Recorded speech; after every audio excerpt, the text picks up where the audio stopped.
On dit dans la prière, Biyatra afkidrohu, Akadosh Baruch Hu, mon âme est entre tes mains.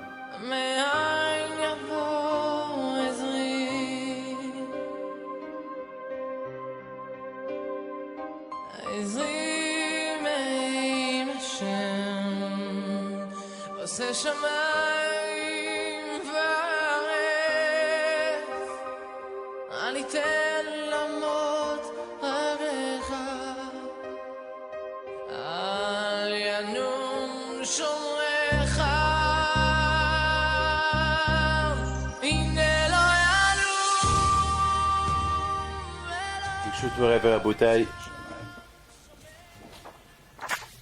avec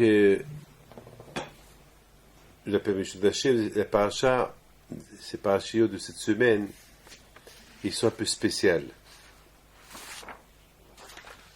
De la paracha de cette semaine et celle de la semaine prochaine, la Torah, elle nous parle que Hachem, il veut qu'on lui construise un sanctuaire. Il veut qu'on lui fasse un Beth Amikdash, une maison.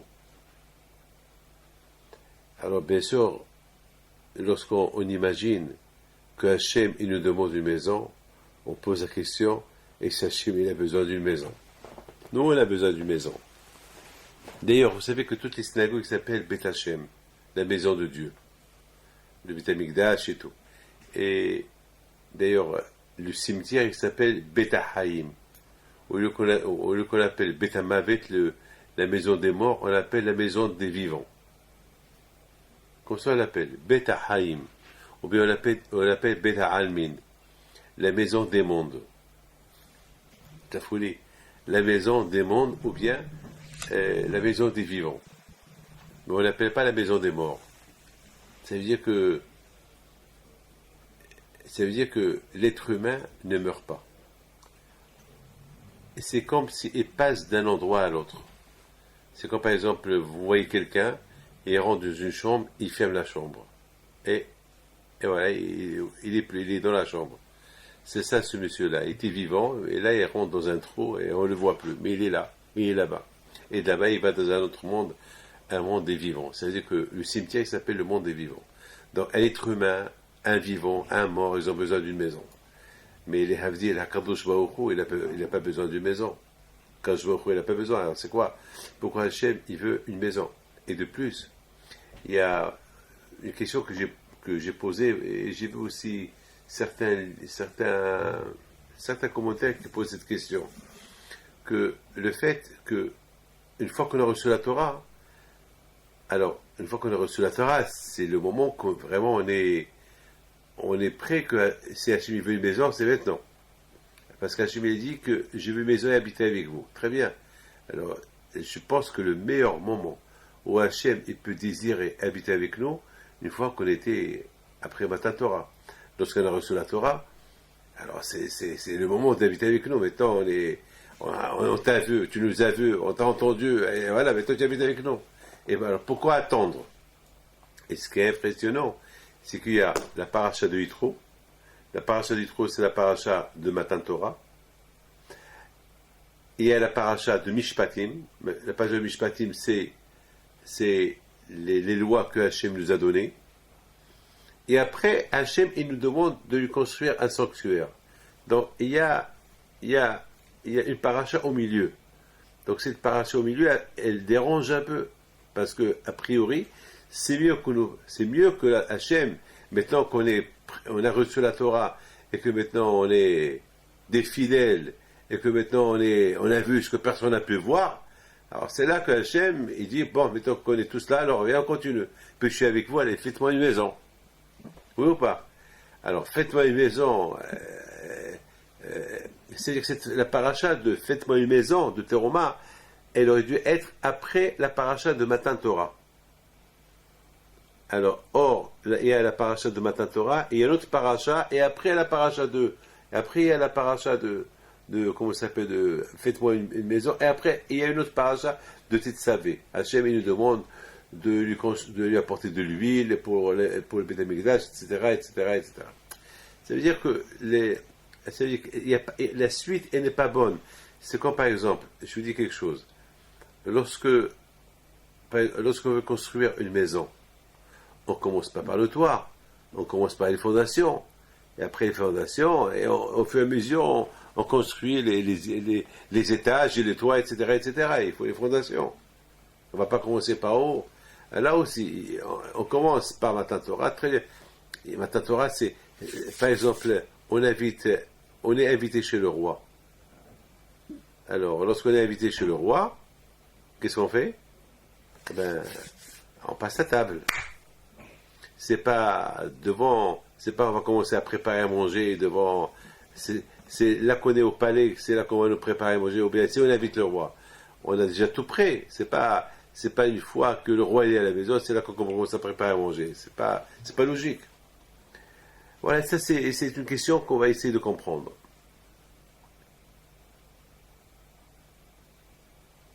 Alors, tout d'abord, hier soir on m'a posé une autre question.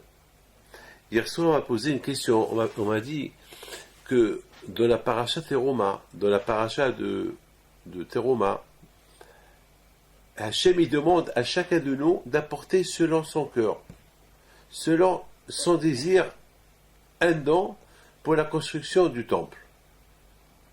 D'accord? Chacun selon son cœur. C'est-à-dire qu'Hachem, il n'a pas fixé un prix pour tout le monde. Il n'a pas dit apportez-moi tant, chacun doit apporter tant. Chacun il apporte ce qu'il veut. Ça veut dire que si tu es riche et tu vas apporter beaucoup, apporte beaucoup. Tu es pauvre, tu vas apporter beaucoup, apporte beaucoup. Mais ce que ton cœur te dit, Hachem est bénévole et beau. Ça veut dire Akadosh Baruch Hu, il n'exige pas. Mais par contre, il est exigé lorsqu'on doit apporter le sacrifice, on doit apporter pour acheter les sacrifices de Beth Amikdash, il a exigé que chacun il apporte la moitié d'une pièce. Mahatzit HaShekel. Ça veut dire que Mahatzit HaShekel, ça veut dire même si tu es riche, tu n'as pas le droit d'apporter plus. Et si tu es pauvre, tu n'as pas le droit d'apporter moins. Et si tu es pauvre et tu n'as pas la moitié du shekel, alors on va venir chez toi, on va te prendre une chaise de chez toi jusqu'à ce que tu apportes la moitié du shekel. C'est la folie. Alors la question qui se pose, pourquoi pour la construction du temple, la Torah n'a pas fixé de prix? Elle a dit ce que tu vas apporter, tu apportes. Et pour le Mahatzit HaShekel, la moitié de la pièce, Mahatzit HaShekel, avec laquelle on a acheté les sacrifices pour le Tzibour, pour le public, là la Torah, elle a fixé un prix. Donc la question, elle est énorme. Première question. Et deuxième question, ça c'est la mienne. Le Aaron HaKodesh. Le Aaron, l'arche. C'est super, hein, l'arche. C'est de la folie, l'arche. L'arche, c'est celui qui le touche, il meurt. Personne ne peut le toucher. C'est de la folie, personne. Et celui qui le touche, vraiment, il doit être un saint. Et une fois qu'il a été posé à l'intérieur du Beth Amikdash, le Kodesh HaKodashim, alors là, personne n'a le droit de le voir. Même le Kohen Gadol. Rien qu'une fois dans l'année, à Kippour, il rentre à l'intérieur pour le voir. Parce que c'est le Saint des Saints, c'est le Kodesh HaKodashim et le Aaron, parce qu'il y a là-bas le Aaron HaKodesh. Je me suis posé une question, je crois, ce matin ou hier soir. Le Aaron HaKodesh, tellement c'est le Saint des Saints, pourquoi on n'a pas fixé un prix que tous les Juifs ils s'associent dans le Aaron HaKodesh, que chacun doit apporter. Pour le Aaron HaKodesh, c'est parce que c'est spécial le Aaron HaKodesh. Puisque le Aaron HaKodesh il est spécial, alors a priori chacun devait apporter une pièce. Par exemple, pourquoi on n'a pas fixé une pièce pour à égalité à tout le monde? Là aussi, celui qui veut apporter beaucoup, il apporte beaucoup. C'est-à-dire qu'on a mis le Aaron HaKodesh inclus avec tous les autres. Alors que le Aaron HaKodesh, c'est le plus important. Le plus important dans le temple, c'était le Aaron HaKodesh. Alors, moi, je dis, pour le Aaron HaKodesh, tous les Juifs, ils devaient s'associer pour le Aaron HaKodesh. Chacun doit apporter même je sais pas, une toute petite pièce. Que mon cher Rabbeinu fait le calcul, ça va coûter tant. Alors, on va diviser sur tant de Juifs qu'il y a, chacun apporte une part. Alors, pourquoi pour le Aaron HaKodesh, on nous a pas dit d'apporter une pièce pour pour l'Aron Kodesh. Pourquoi? Chacun apporte une pièce. Donc tout ça, c'est des questions qu'on va essayer de comprendre. Alors, on va essayer de faire une petite introduction. Il faut savoir que le juif, c'est dur d'être juif. Très, très dur. Et surtout, si on veut être connecté à Hachem, c'est pas facile. Pas facile. C'est pas facile de dire un jour, je vais être connecté à Kadosh Baruch Hu. Pour être connecté à Kadosh Baruch Hu, il faut des éléments. Il faut beaucoup des éléments. C'est pas pour être proche d'un roi, il faut le connaître. Vous savez que le roi, il a des citoyens, mais tout le monde le connaît, mais lui, il ne les connaît pas. Le roi. Mais tout le monde le connaît, mais lui, il ne les connaît pas. Lui, il connaît rien que ceux qui sont proches de lui. À la différence d'Hachem, c'est que lui, il connaît tout le monde, et nous, on ne le connaît pas. C'est de la folie. Lui, il connaît tout le monde, et nous, on ne le connaît pas.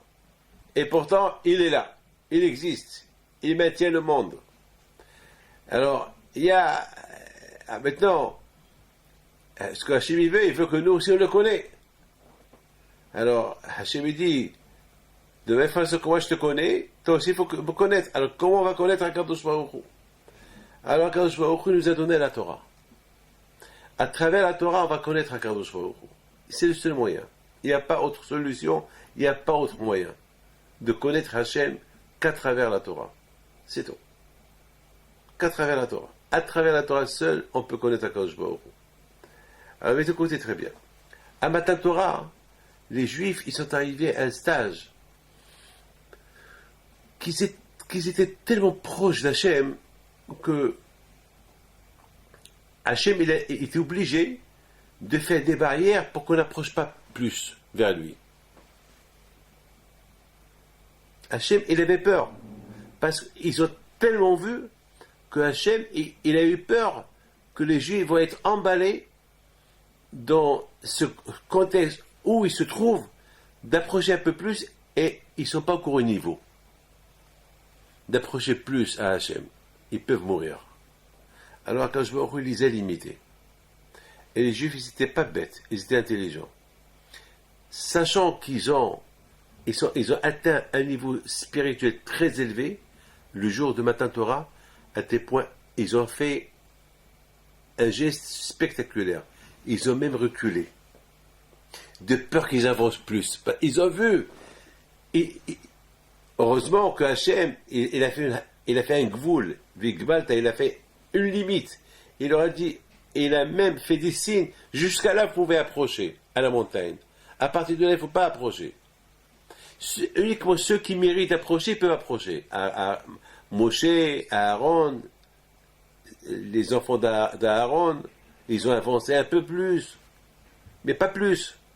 Chacun, selon son niveau, est approché. Mais étant donné que le peuple d'Israël n'était pas encore au niveau d'approcher à l'égalité comme Moshe et Aaron et les 70 et les Zkinim et Nadav et Abihu, alors eux, ils avaient même peur d'être emballés dans vous savez, dans l'ambiance, de ne pas approcher. Ils ont même reculé. C'est la folie. Ils ont même reculé. De peur qu'ils approchent plus. Alors, mais écoute bien. Akadosh Baruch Hu, il sait Akadosh Baruch Hu que, par exemple, lorsqu'il y a un mariage, il y a une simha, il y a un mariage. Maintenant, entre vous et moi, est-ce que le lendemain on peut faire le même mariage? Ce même couple-là qui veut se marier, c'est fini. Hier c'était hier, le mariage c'est. Imaginez-vous, on fait une petite simha, les 7, les Shabbat Brachot, oui, mais le mariage c'est spécial. On peut pas faire, il peut pas dire, je décide de faire 2 mariages, 2 fois le mariage, et ça peut pas y aller. Une seule fois, le kiff c'est qu'une seule fois, et il peut pas avoir 2 fois. Mais toi, quand je vois qu'il avait peur de ça aussi, parce que le jour qu'on a reçu la Torah, c'était comme un mariage. C'était comme un mariage. Avec toi, quand je vois maintenant, il sait que ce mariage-là, on doit le renouveler chaque jour. Mais comme je viens d'expliquer, un mariage, il ne peut pas se le renouveler chaque jour. Mais nous, avec la Torah, on doit renouveler Matin Torah chaque jour. Comme si c'est aujourd'hui, on sait. Alors pour cela, il faut des lois. Pour cela, il faut des lois spéciales. Alors c'est la raison pourquoi quand je vois il a fait entre la paracha de Matan Torah et jusqu'à la paracha de Teruma, et il a fait une paracha qui s'appelle Mishpatim. La paracha de Mishpatim, c'est la paracha des lois. Ça veut dire que si Béhémet, si on veut sentir un mariage avec la Torah chaque jour, il faut des lois. C'est ces lois-là qui vont nous renouveler notre vie. Ce qu'on appelle un change. Il y a toujours, vous savez, imaginez-vous une femme qui fait à son mari le même repas, matin, midi et soir. Après, il a ras-le-bol. Alors, les lois, c'est des lois différentes. Et surtout les lois entre l'homme et l'homme. Pas avec les lois entre l'homme et Dieu. Les lois aussi entre l'homme et l'homme. Comment un homme doit se comporter avec un autre homme. C'est des lois. C'est très important pour un Kadosh Baruch Hu qui a avant que Hachem, parce que lorsqu'il nous a donné la Torah, il aurait pu nous dire, bon, maintenant que je vous ai la Torah, je vais résider avec vous. Mais Hachem, il a eu peur de l'habitude. Hachem, il a eu peur qu'après Matan Torah, il reste avec nous, il réside avec nous, on va s'habituer, et là, et après on va tomber. Hachem, il a dit, non, maintenant que vous avez reçu la Torah, Hachem a commencé à donner des lois que, en respectant ces lois, en connaissant les valeurs de ces lois, là on va dire, avec ces lois-là, on a besoin vraiment de la présence d'Hachem. Parce que c'est dur de faire ces lois sans l'aide d'Hachem. Parce que ça, il est fort. L'oulé Hachem ozerlo et noyachollo. Maintenant, on est pris dans le piège. On reste avec Hachem, tout de suite, on risque de s'habituer avec lui. Si Hachem n'est pas avec nous, on risque de tomber, parce que ça est très fort. On a besoin de l'aide. On est coincé, on est pris dans un piège. C'est-à-dire, si tout de suite, après Matan Torah, Hachem lui dit, je reste avec vous, c'est Matan Torah, c'est construisez-moi une maison. Hachem, il a peur qu'on s'habitue avec lui, et hop, lorsqu'on s'habitue avec quelqu'un, c'est fini. Si Hachem, il ne nous dit pas, construisez-moi une maison et je réside avec vous, sans son aide, on risque de tomber. Alors, quand je vois que c'est la fait, il nous a donné la Torah, et tout de suite, il dit maintenant, si vous voulez maintenant sentir ce beau moment-là de mariage chaque jour, il faut qu'il y ait un change. Il faut qu'il y ait des mitzvot. Et il y a chaque jour dans la prière, on dit, Rabbi Hanania ben Akash Omer, Ratza Kadosh Baruch Hu lizakot et Israël, לפיכך הבא להם תורה מצוות שנאמר, אדוני חפש מעל צדקו יגדיל תורה וידיר. Il dit, Rabbi Akash, il dit que Hachem, il aime tellement à Israël, soit qu'il leur a donné beaucoup de mitzvot. Comme ça, le juif est toujours entouré des mitzvot. Comme ça, le juif, il perd pas son temps. Comme ça, le juif, il n'a pas, c'est pas, il peut pas dire j'ai rien à faire. Il y a toujours une mitzvah à faire. Il y a toujours une mitzvah à faire. Et pourquoi tout cela? Justement pour que tu aies toujours une action. Vous savez, quelqu'un qui ne fait rien, il passe à autre chose. Et il peut devenir fou, il peut devenir bête, il peut tricher, il peut faire des bêtises. Il faut qu'on soit toujours en action. Alors, je nous ai donné des mitzvot à faire. D'ailleurs, par exemple, même si je n'étudie pas la Torah, j'ai un talit sur moi. C'est une mitzvah. Voilà, c'est une qui passe sur ma tête. Il y a toujours une mitzvah. Il y a ne pas parler la shonara, c'est une mitzvah. Il y a toujours quelque chose à faire. Le frère du Gaon de Vilna, il pose à son frère une belle question. Il dit, pourquoi je nous a donné beaucoup de mitzvot? Que nous donne 2 ou 3 ou 4 ou 5 ou 6. Et on les fait bien. Que de nous donner beaucoup, et peut-être on ne va pas bien les faire. Je ne sais pas ce qu'il a répondu son frère. Mais moi, j'ai répondu, j'ai dit que justement, un homme, il va faire 4 mitzvot, il va bien les faire. Il va s'ennuyer. C'est une répétition. Il avait 10, il va les faire 10. Et c'est pas évident. Parfois, j'ai pas. Mais lorsqu'il y a des milliers, il y a toujours 1000 à faire. Vous vous rendez compte, dans Nida, combien de mitzvot il y a dans Nida?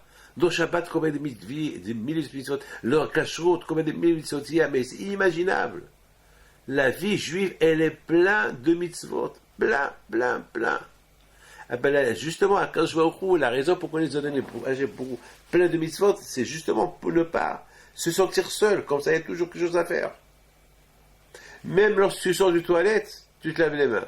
Tu rentres aux toilettes, tu fais une mitzvah de rentrer aux toilettes. Parce que tu évacues. On n'a pas le droit de faire la prière si on n'a pas évacué ce qu'on a dans le ventre. On n'a pas le droit. Quelqu'un qui a envie d'aller aux toilettes, il est en plein Amida, il faut qu'il s'arrête pour aller aux toilettes. Il ne faut pas qu'il parle. Il faut qu'il va aux toilettes et continuer sa Amida. C'est la folie, c'est de la folie. Maintenant, on comprend très bien pourquoi Akadosh Baruch Hu, il a voulu. Il a eu entre deux parachiotes, entre la paracha de Matan Torah, le don de la Torah, et la paracha de construisez-moi un sanctuaire, il y a une paracha au milieu qui s'appelle Mishpatim. Et cette paracha Mishpatim qui est au milieu, elle parle de quoi? Des mitzvot entre l'homme, et des mitzvot, comment être un bon juif, comment ne pas faire du mal à quelqu'un, à ton prochain, et ceci, c'est extraordinaire. Et quelle est la raison? Eh bien, la raison, elle est, justement, HaKadosh Baruch Hu, il donne, par exemple, il faut savoir une chose. Tu veux construire une maison, s'il n'y a pas des meubles, il n'y a pas de maison. Quelqu'un qui n'a pas les moyens pour construire, pour meubler la maison, à quoi bon de construire la maison? Il faut qu'il y ait un tout. Ça veut dire que si on veut être lié à Dieu, et on veut être attaché à Dieu, et on veut construire une maison pour Dieu, etc., et il faut qu'il y ait des mitzvot, au fait. Et si vous croyez que le bon Dieu a besoin d'une maison, nous on a besoin d'une maison. Hachem n'a pas besoin d'une maison. Alors qu'est-ce que Hachem veut? Hachem veut qu'on fasse une maison avec des mitzvot. Une maison de mitzvot. C'est ça la maison de Dieu. C'est-à-dire que nous-mêmes, on devient une maison de mitzvot pour un Kadosh Baruch Hu. Alors maintenant on comprend très bien pourquoi il y a au milieu, il y a cette paracha de Mishpatim. Quelle est au milieu? Yitro, Mishpatim, Teruma. Alors bien, on va voir ces trois parachiotes. Yitro, Mishpatim, Teruma. Alors, Yitro, Mishpatim, Teruma, Yud, Mem, Tav. Yud, Mem, Tav, c'est extraordinaire. Yud, Mem, Tav, ça veut dire comme la mort. Yamut. Umet. Yamut. Yud, Mem, Tav. Mais, ce qui est incroyable dans Yitro, Mishpatim, Teruma, c'est si je prends le Yud et je prends le Tav, si je les calcule, ça fait 410. 410, c'est la Gemataria, c'est le chiffre numérique de Kadosh, saint. Et je prends le même, c'est 40. La Torah qui a été donnée après 40 jours, c'est elle qui va rendre la personne un homme saint. Et pour qu'il soit un saint, il faut qu'il respecte les 613 mitzvot, qui représentent Yitro, c'est un Yag.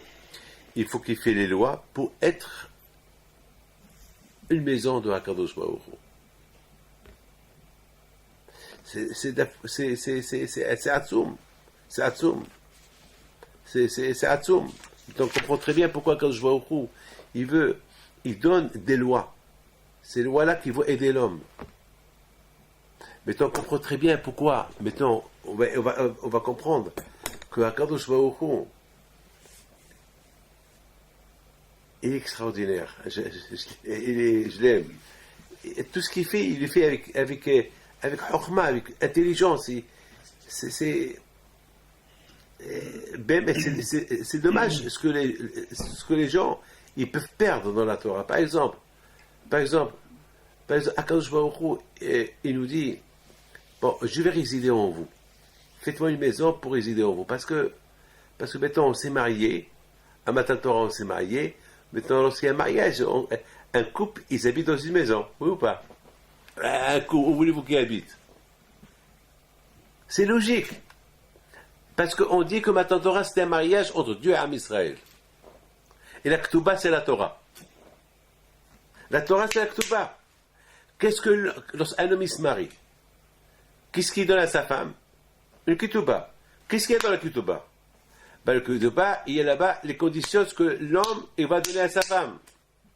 Et aussi les engagements de la femme vis-à-vis de l'homme.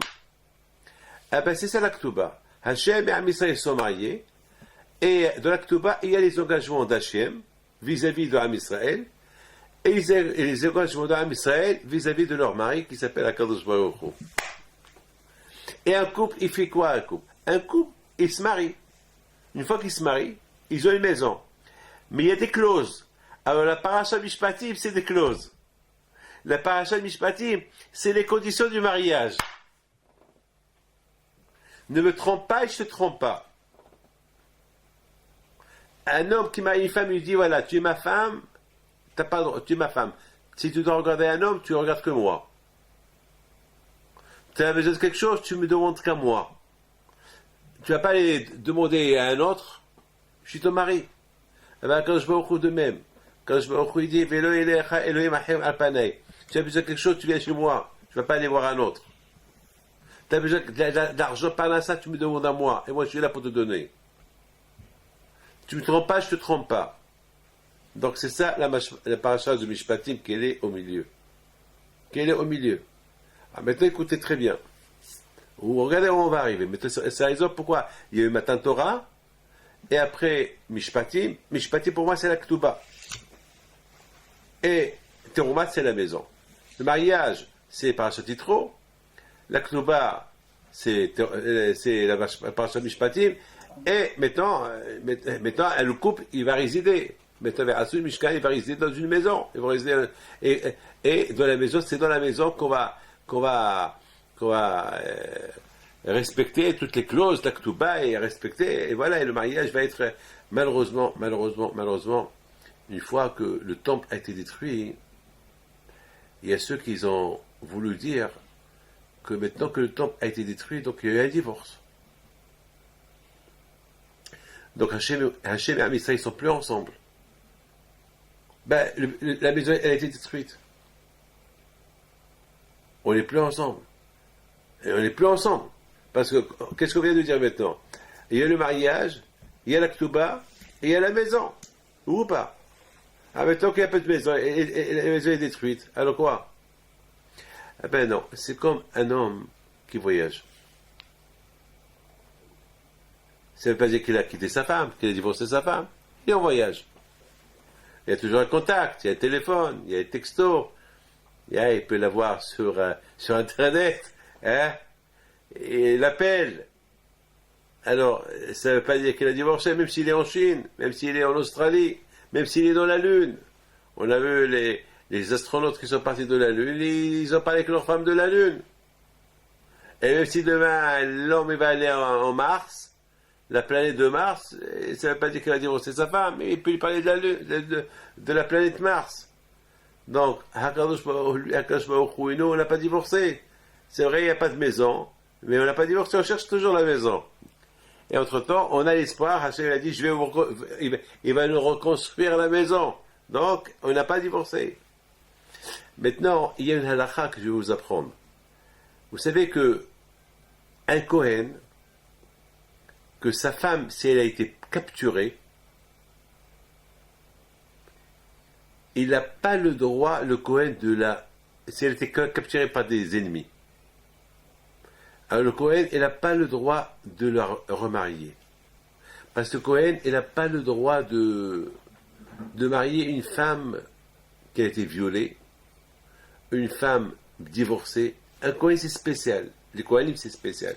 Les Kohanim, ils ont le droit de marier une femme vierge ou une veuve. Ou une veuve. Maintenant, un Kohen Gadol, il n'a pas le droit de marier une veuve. ou une femme qui est vierge, ou une femme, une veuve ou une divorcée, avec une vierge. Ah, maintenant, écoute bien. Alors, je répète encore. Un Kohen, Gadol, le grand prêtre, il n'a pas le droit, je parle là à l'époque lorsqu'on avait le temple, il n'a pas le droit de marier une femme veuve ou une femme divorcée, avec une vierge. Mais un Kohen ordinaire, lui, il peut marier une veuve, mais pas une divorcée. Pas une divorcée. C'est des lois, je ne veux pas rentrer dans les lois. Maintenant, parce que moi, je veux parler d'autre chose. Maintenant.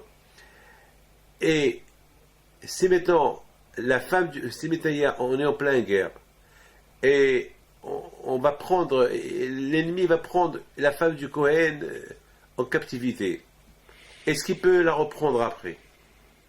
Eh bien là, la Khaïdi ne peut pas la reprendre après. Pourquoi? Parce que peut-être elle a été violée. Et si elle a été violée ou elle a eu des rapports avec quelqu'un d'autre, il n'a pas le droit de la reprendre. Le Kohen, il n'a pas. C'est parce que je ne veux pas rentrer dans les détails des autres. Et un juif, si sa femme a été violée, mais je ne veux pas rentrer dans les détails. C'est pas le but de.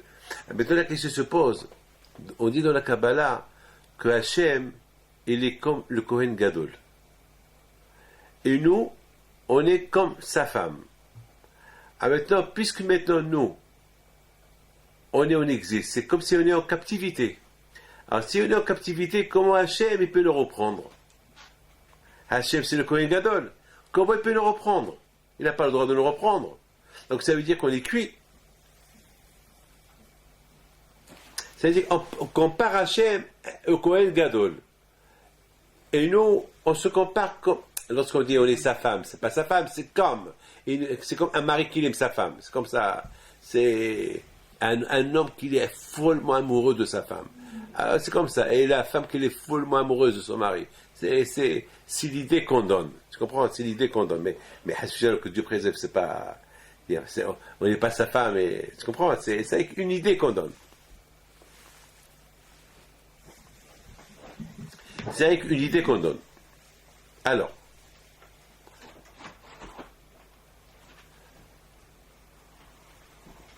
Alors, vous avez compris la question ou pas? Répétez-moi la question. À haute voix. On compare Hachem au Kohen Gadol. Comme le Kohen Gadol, il ne peut pas épouser une femme ni divorcée, ni qui a été en captivité. Comme nous, on est en exil, on se dit comment Hachem il peut nous reprendre nous, puisqu'on est en exil, c'est comme si on avait été capturé. Voilà. Alors comment? Donc, voilà. Ouais, c'est une belle question. Hein? Alors, vous savez c'est quoi la réponse? Parce qu'on dit qu'une fois on dit que si Dieu Mashiach il va venir, il va nous reconstruire, il va nous reprendre, il va nous reconstruire le temple, ça veut dire qu'il va nous reconstruire la maison. Donc c'est pas possible. Alors la raison elle est la suivante. Maintenant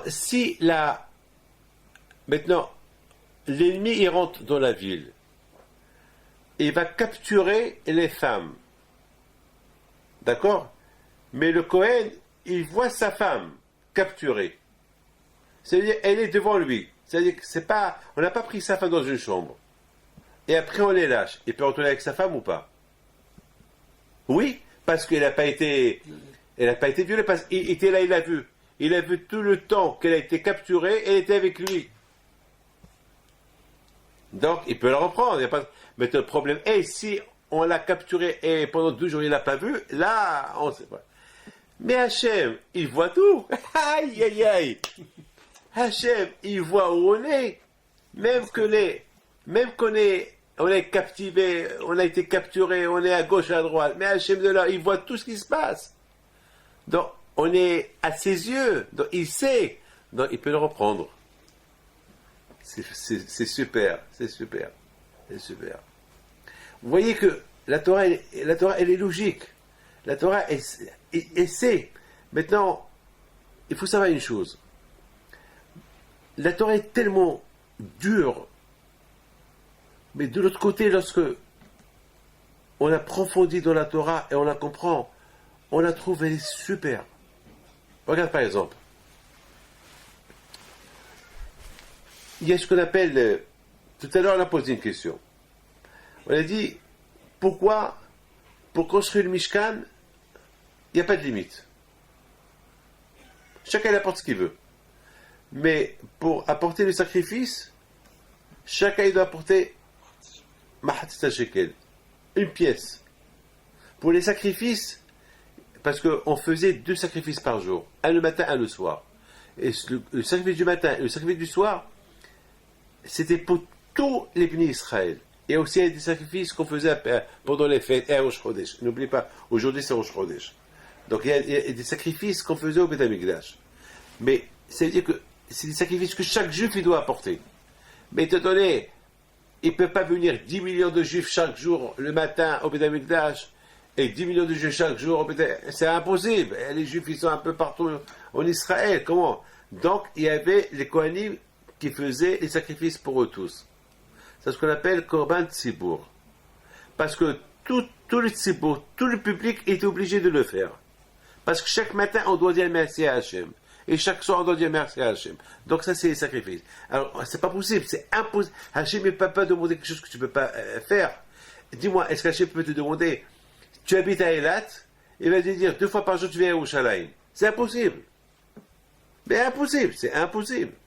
C'est impossible de venir la veille de Rosh Chodesh, c'est impossible de venir à Rosh Chodesh, c'est impossible. Et c'est impossible. D'ailleurs, même pendant les 3 fêtes où il y a l'obligation de venir à Yerushalayim, si tu es malade, ou tu es impur, tu n'es pas obligé, ou tu es vieux, tu n'es pas obligé de venir. Alors, donc, vous voyez, Hachem, il comprend. Hachem, il n'est pas extrémiste, il n'est pas dur, il n'est pas cruel. Il comprend, il y a des choses qu'il comprend. Mais il y a des choses qu'il ne comprend pas. Il ne comprend pas pourquoi tu ne fais pas ta prière. Ça, il ne comprend pas. Il ne comprend pas pourquoi tu te lèves le matin pour aller faire pour le travail, pour manger, pour ton café, pour ta cigarette, pour tes téléphones, mais il ne comprend pas pourquoi tu ne mets pas Etilin. Ça, il ne comprend pas. Pourquoi? Il ne comprend pas, Hachem, pourquoi tu avais un tas de saber que ta neshama, il n'est pas connecté à Kadosh Baruch Hu, avec Hachem. Pourquoi? Alors que c'est Hachem qui t'a donné l'âme. Ton âme, elle appartient à Hachem. Et tu utilises pour toi-même, et tu n'apportes aucun intérêt à Hachem. Pourquoi? C'est comme par exemple, je te fais vivre, et toi, tu me dis même pas merci. Ou bien, tu passes, tu me fais la tête. Je maintiens ta vie, toi et toute ta famille, et toi, tu me regardes même pas. Ça, Hachem ne comprend pas pourquoi. Il ne comprend pas pourquoi. Donc, c'est des questions, c'est Hachem, il se pose des questions parfois. Pourquoi? Mais Akash Baruch Hu, il est miséricordieux. C'est comme ça, Hachem punir chacun, où on va aller. Donc, Hachem, il est très, très, très... il y a des choses qu'il comprend. Il comprend que si tu es vieux, tu es malade, tu es faible, tu ne vas pas aller à Pesach Yerushalayim pour apporter des sacrifices, il comprend. Hachem, il comprend que tu ne peux pas venir chaque matin. Alors, Hachem, qu'est-ce qu'il a fait? Il a fait Hachem que, au Beth Amikdash, il y a des Kohanim qui font pour toi le Korban du matin et du soir. Ils le font pour toi. Mettons, si Hachem, si on fait le Korban pour toi, donc c'est logique qu'il faut que tu participes. C'est la raison pourquoi à la Torah, elle oblige chaque juif à apporter sa participation pour toute l'année. Et si tu es pauvre, eh bien on va te prendre tes vêtements jusqu'à ce que tu apportes, parce que c'est un sacrifice, parce que il le faut. Vous comprenez, c'est obligatoire. Tu es riche ou pauvre, il le faut. Tu peux pas emprunter, pour apporter le, parce que c'est un sacrifice, parce que si tu apportes pas, ça veut dire que tu es voleur. Pourquoi? Parce que ça veut dire que c'est eux qui ont payé pour toi. Et pour le sacrifice public, le sacrifice du matin et du soir et des fêtes, il faut que toi aussi tu participes. Ça aussi, alors si moi je donne plus que toi, ça veut dire qu'un jour tu vas dire, lui il y a l'union. Hachem, il veut qu'il y ait l'union.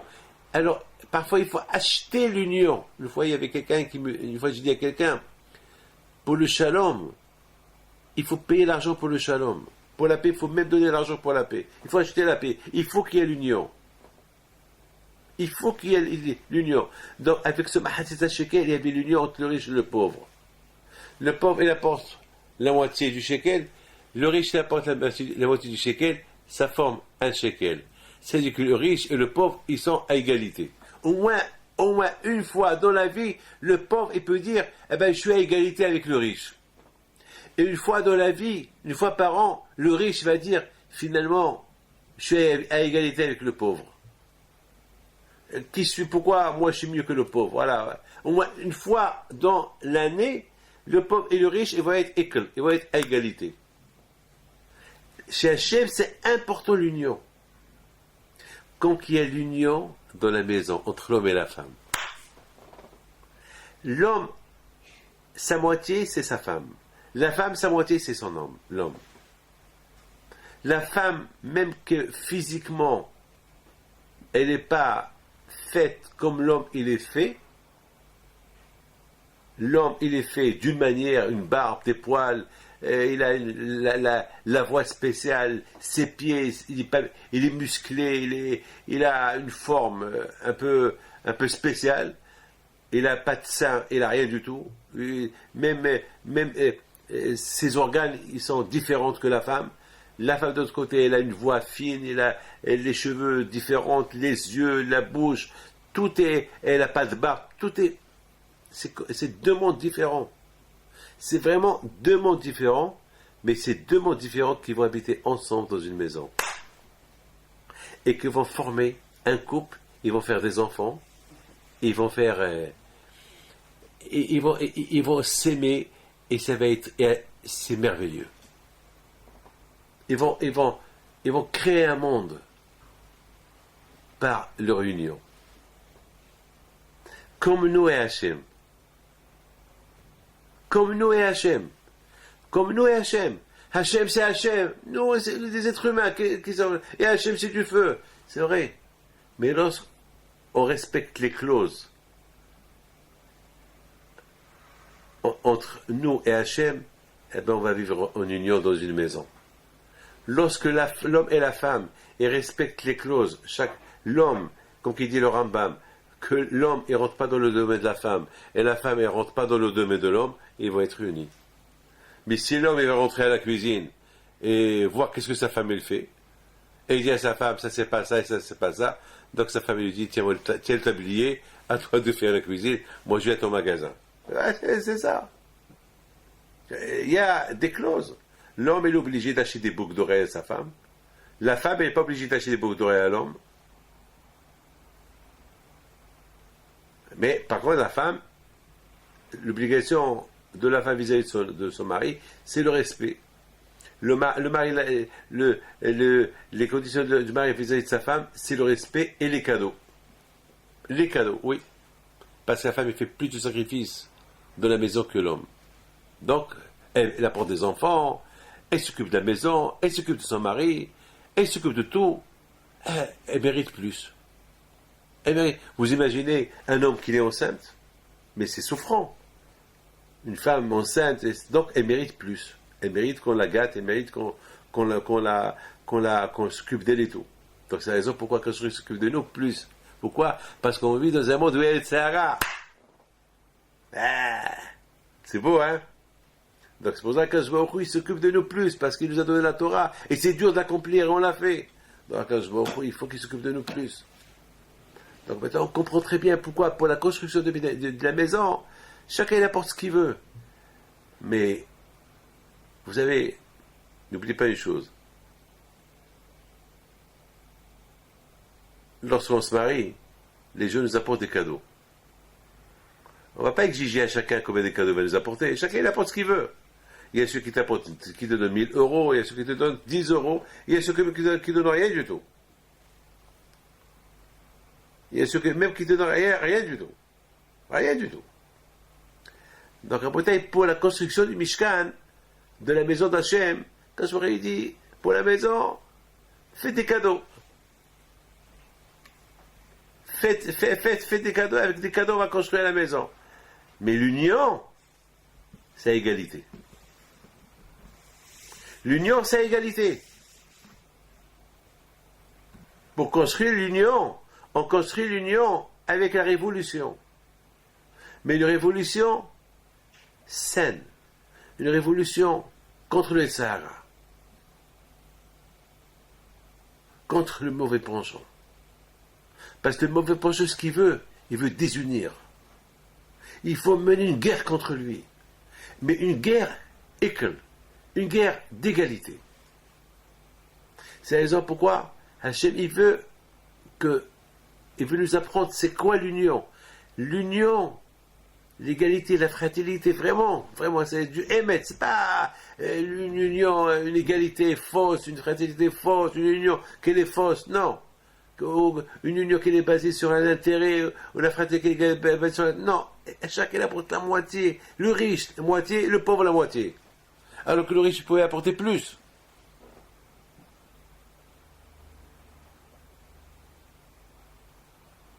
Maintenant, on comprend très bien pourquoi, pour construire l'arche, Hachem n'a pas voulu pour construire l'arche que chacun apporte une pièce, que tout le monde a construit.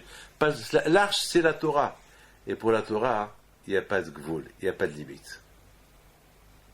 Pour la Torah, il n'y a pas étudier un quart d'heure, tu peux étudier 1 heure, 2 heures, 3. Moi, depuis 5 heures, je suis debout. J'ai volé de mon sommeil 4 heures. On voulu que je me lève à 7 heures, 7h30 et dormir à minuit ou 11h30. Eh ben, j'ai dormi à 2 heures et je me suis levé à 5 heures. J'ai dormi 3 heures. Et je suis content. Et j'en suis content. Et j'en suis fier. Parce que dans la Torah, il n'y a pas de limite. Pour étudier la Torah, il n'y a pas de limite. C'est la raison pourquoi Hachem, il n'a pas donné de limite combien il faut apporter pour construire l'arche. Parce que l'arche, c'est le symbole de la Torah. Et étant donné que l'arche, c'est le symbole de la Torah, alors, il n'y a pas de limite. Tu peux apporter, tu apportes ce que tu veux, comme tu veux. Et là, je t'aime avec une chose. Je vais vous raconter une belle histoire. Très belle histoire. C'est une super histoire. Il y avait une fois un grand tzaddik, il s'appelle le Ktaf Sofer. Peut-être c'est le fils ou le petit-fils de Hatam Sofer. Une fois, il y avait une fête chez lui. Et tout le monde était là. Et tous les rabbins, ils étaient assis autour de la table. Et voilà, il se lève, il leur dit, je voudrais partager ma joie avec vous. Je voudrais vous montrer une pièce que j'ai reçue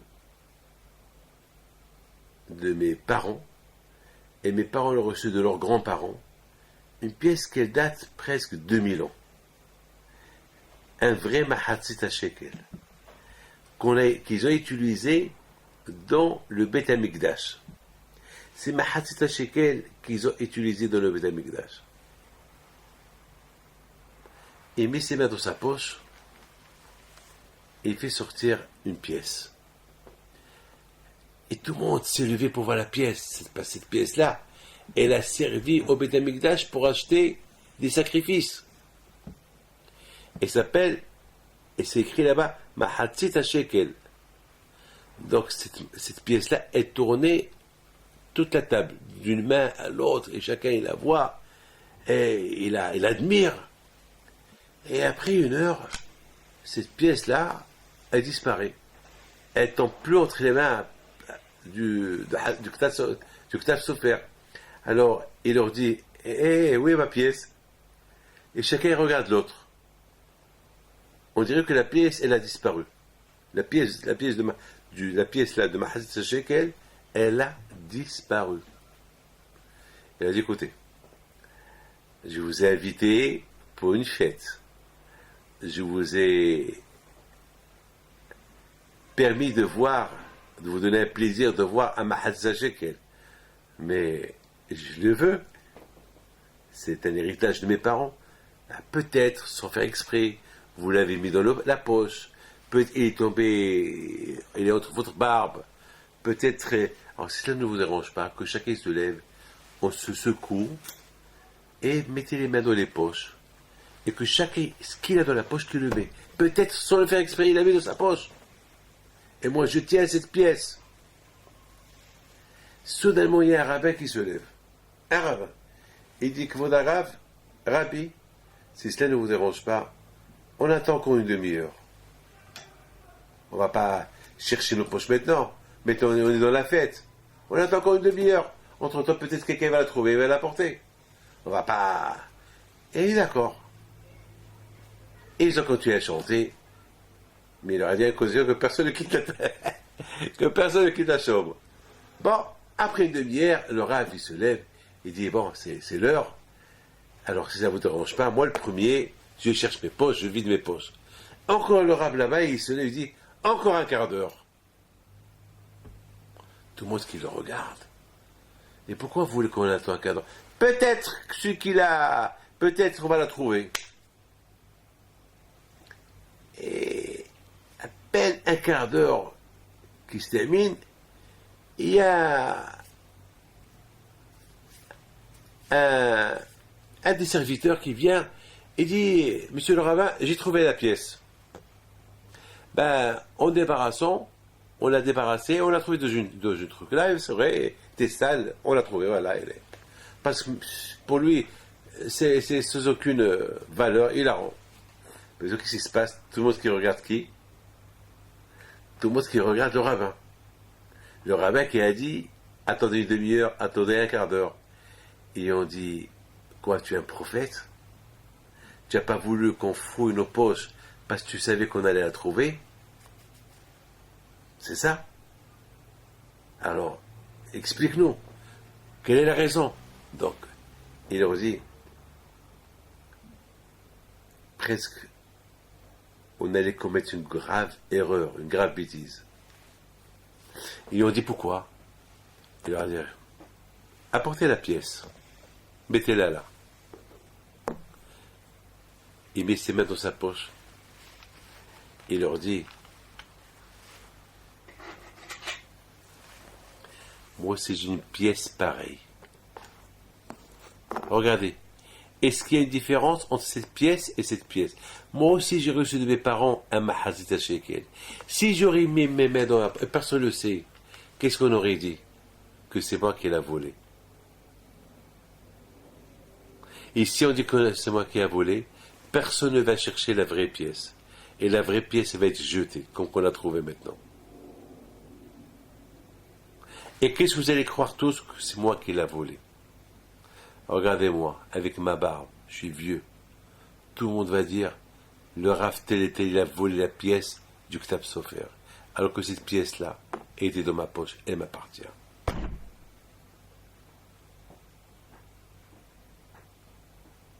C'est pour ça que j'ai prié à Hachem. Alors je vous ai dit, attendez une demi-heure, attendez un quart d'heure, je prie à Hachem, Hachem, ne me fais pas honte. Je vais être obligé de mettre mes mains dans ma poche et vider mes poches. Et en vidant mes poches, ils vont voir la pièce. Ils vont dire, c'est moi qui l'ai volée.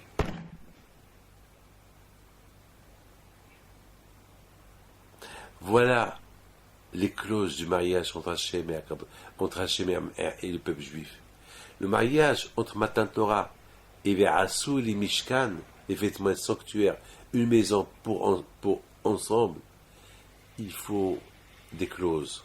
Ne fais pas honte à tel et tel, ne juge pas tel et tel, fais attention, ne me trompe pas, je ne te trompe pas. Il faut des clauses, il faut des mishpatim.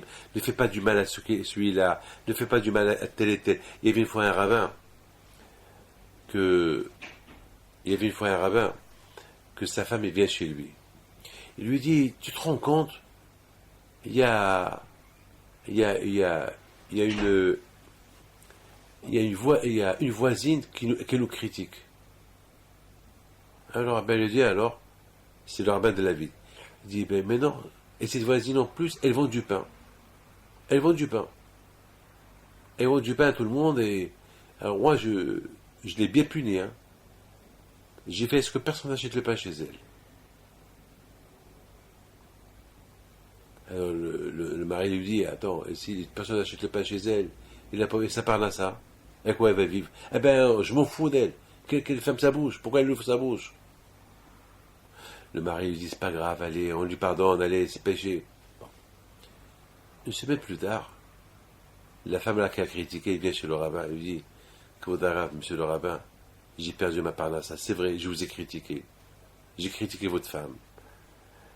Je demande pardon. Là, j'ai perdu ma parnassa. Personne n'achète du pain chez moi du Shabbat parce que votre femme, elle a donné ordre que personne n'achète chez moi. Le rabbin lui dit, d'accord, je vais arranger ça. Il appelle sa femme. Il dit, mais la semaine dernière, je t'avais dit de ne pas casser la parnassa de cette femme-là, de ne pas la pauvre,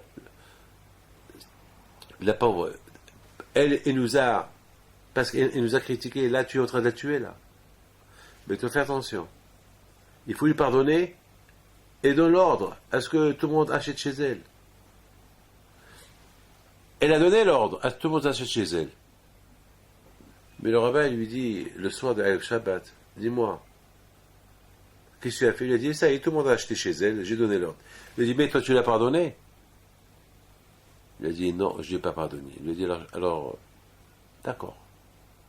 Il lui dit, dis-moi, tu fais Shema Israël le soir? Il lui dit, bien sûr. Il a dit, c'est pas possible. Parce que pour moi, tu ne fais pas Shema Israël. Et il lui dit, pourquoi? C'est parce que de Shema Israël, on dit le soir que je pardonne tout celui qui m'a fait du mal. Alors, si tu m'as dit tout à l'heure que tu ne l'as pas encore pardonné, c'est que tu ne fais pas Shema Israël. Et si tu ne fais pas Shema Israël, je ne vais pas rester avec toi. Je te divorce. Moi, rabbin de la vie, je ne veux pas être avec une femme qui ne fait pas Shema Israël le soir. Il a dit, ah bon, tu arrives à là? Il a dit, oui, j'arrive à là, après Shabbat, je te divorce. Sinon, va lui demander pardon maintenant. Et tu lui demandes pardon. Et vraiment, tu lui pardonnes. C'est ça le mariage entre Am Israël et Akadosh Baruch Hu. L'union. Mais l'union qu'il y a entre nous et lui, étant donné qu'il n'y a pas que moi et lui, il y a nous. Puisqu'il y a nous, donc c'est nous qu'on est sa femme.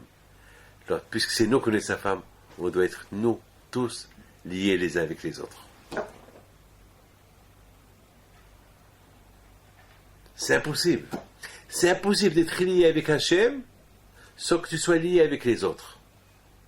Parce que si tu dis, moi je suis avec Hachem, lié avec Hachem, et pas l'autre, Hachem te dit, c'est pas possible.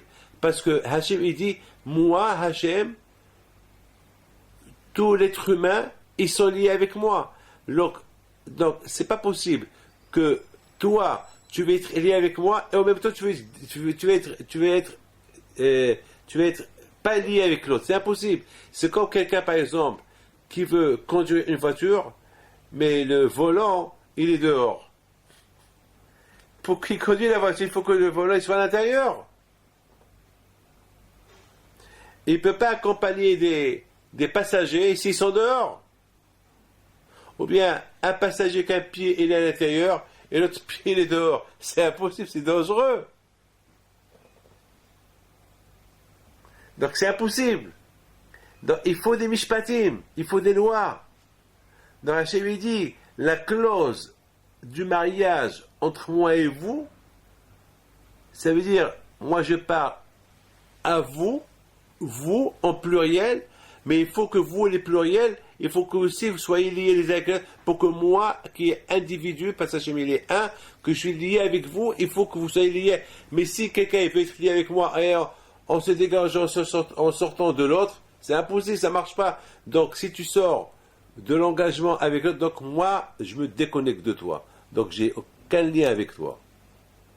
Le seul moyen que j'aurai un lien avec toi, c'est toi tu as un lien avec les autres. C'est ça la maison. C'est ça la Torah. Et c'est ça la vie. Et ça veut dire, mariage avec Hachem, il faut l'union. Global. Voilà le shiur d'aujourd'hui. Maintenant, on comprend très bien que celui qui veut réussir dans la vie, il faut. C'est pour ça après la Torah parle de Neshama. Hashemen, il faut apporter le Shemen. Shemen, c'est Neshama. C'est quoi Neshama? Que Am Israël, ils ont une seule Neshama. On n'a pas des milliards de Neshama, il y a une seule. Mais une qui est partagée. Mais que, comme il dit le Rachash est un grand Mekoubal. Un grand Mekoubal, il dit, comment est-ce possible que Rabbi Shimon Bar Yochai, ou un grand tzaddik, il va dire, Hatati, Aviti, Pashati, c'est pas possible. Mais il a, quoi? Un tzaddik qui va voler? Un tzaddik qui va aller avec d'autres femmes? Un tzaddik qui dit, un assassin, il a tué? Ah, pourquoi un tzaddik qui dit, Ganafti, Gazati, Naafti, Ratzahti? Comment? C'est une belle question qu'il pose.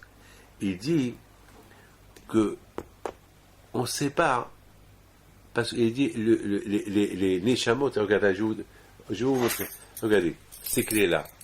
Ces clés-là, il y a une clé qui est au milieu, il y a une clé qui est au milieu. Maintenant, cette clé qui est au milieu, elle a une connexion avec cette clé, et elle a une connexion avec cette clé. Mais cette clé qui est là, elle a, vous voyez, c'est pas, on prend toutes les Neshamot, toutes les âmes, il y a chaque âme, elle est liée l'un avec l'autre. Maintenant, on ne sait pas ce tzaddik qui c'est son voisin. Par exemple, regardez, hein, on est dans un train, on est dans un avion. On est dans un avion. Maintenant, dans l'avion, il y a des sièges.